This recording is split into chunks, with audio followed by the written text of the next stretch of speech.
आने वाले दिनों में युद्ध की चुनौती से निपटने के लिए तीनों सेनाएं स्वदेशी हथियारों पर जोर दे रही हैं। ऐसे में वायुसेना ने समर एयर डिफेंस सिस्टम तैयार किया है।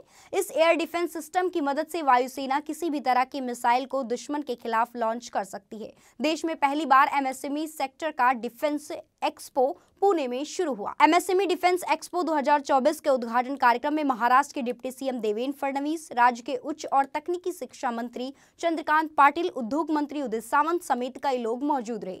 इसमें तीनों सेनाएं, defence research and development organisation और डिफेंस सेक्टर में काम करने वाली 500 से ज्यादा एमएसएमई कंपनियां शामिल हैं। इस दौरान भारतीय सशस्त्र बलों के लिए डेवलप किए जा रहे स्पेशल प्रोडक्ट्स को प्रदर्शित किया गया। इसमें second generation wheeled armoured platform, mounted guns और समर टू मिसाइल जैसे एडवांस्ड वेपन शोकेस किए गए। इसके अलावा यहां एडवांस लाइट हेलीकॉप्टर ध्रुव, हाल ही में सेना में शामिल किए गए हल्के लड़ाकू helicopter Prachand Dhanush artillery gun, field howitzer 77 Bofors gun, T-90 Bhishma और अर्जुन टैंक, पैदल सेना ले जाने वाले वाहन BMP-2 और अन्य देखे जा सकेंगे।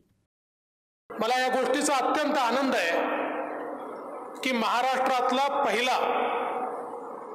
डिफेन्स एमएसएमई एक्सपो हा पुण्यामध्ये होतोय। खरं म्हणजे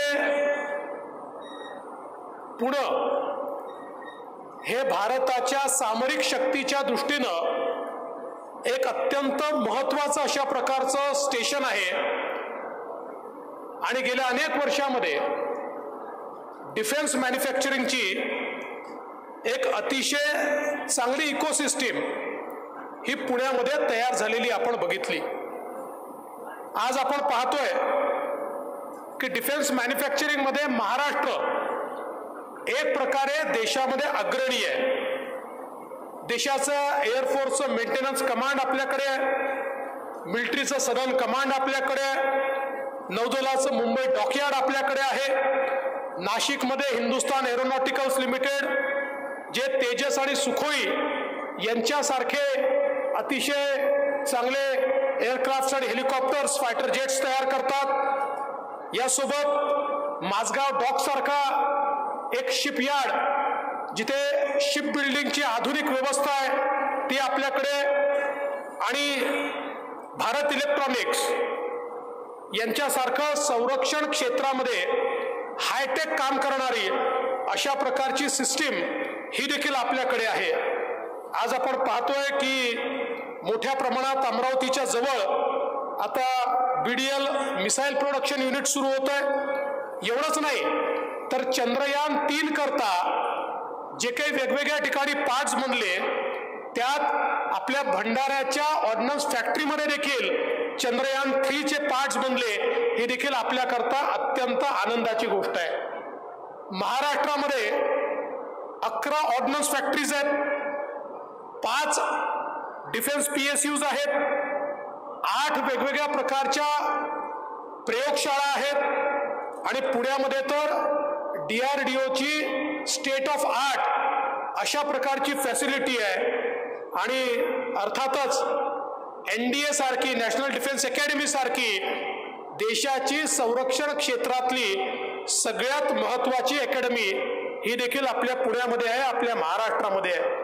आणि म्हणून मला असं वाटतं की डिफेन्स MSME एक्सपो करता सगळ्यात महत्त्वाचं स्थान जर कुठलं असेल तर ते निश्चितच महाराष्ट्र आहे आणि महाराष्ट्रामध्ये पुणे आहे, आणि म्हणूनच आपण हा एक्सपो या ठिकाणी आयोजित केला। मैं बेसिकली बीड डिस्ट्रिक्ट में रहने वाला हूँ। मैं यहाँ पे पुणे में इंजीनियरिंग कर रहा हूँ और साथ में NCC भी कर रहा हूँ। तो यहाँ पे डिफेंस एक्सपो जो हुआ इसमें आके मेरे को बहुत अच्छा लगा। यहाँ पे बहुत सारी नई नई चीज़ें एक्सप्लोर करने को मिली। बहुत सारे ऐसे अंडर कंस्ट्रक्शन जो भी व्हीकल्स हैं जो अभी तक लॉन्च भी नहीं हुए वो यहाँ पे सैंपल के तौर पे रखे गए हैं। और यहाँ पे सिविलियंस ने बहुत ज़्यादा विज़िट किया है और सिविलियंस में भी बहुत सारे इंजीनियरिंग स्टूडेंट हैं। ये देख के मेरे को बहुत अच्छा लगा कि इंजीनियरिंग स्टूडेंट DRDO के साथ जो भी प्रोजेक्ट्स है उसमें इंटरेस्ट ले रहे, और बहुत सारे मैकेनिकल इंजीनियरिंग के स्टूडेंट और इलेक्ट्रॉनिक्स इंजीनियरिंग के स्टूडेंट यहाँ पे जिन्होंने यहाँ पे आके हिस्सा लिया और क्वेश्चंस भी पूछे। ये बात बहुत अच्छी थी कि अपना यूथ क्वेश्चन पूछ रहा है और उनमें क्यूरियोसिटी बढ़ रही है कि बेसिकली अपना डिफेंस काम कैसे करता है। और एक प्लस पॉइंट ये भी रहा कि जो सिविलियंस है अपने इंडिया के, वो ये देख के मोटिवेट हो रहे हैं कि अपना देश भी किसी से पीछे नहीं है, अपना देश भी बहुत तगड़ी प्रगति कर रहा है और बहुत तगड़ा विकास है। अपने पास भी अच्छे अच्छे इक्विपमेंट्स है। जो हम लोग कहते हैं कि अमेरिका सुपर पावर है और चाइना सुपर पावर है, इनके पास बहुत डेवलप्ड इक्विपमेंट्स है। बट यहाँ का जो डिफेंस एक्सपो देख के ऐसा लग रहा है कि इंडिया भी कहीं ना कहीं पीछे नहीं रहा है। इंडिया भी एक तगड़ी टक्कर दे रहा है सब कंट्रीज़ के लिए।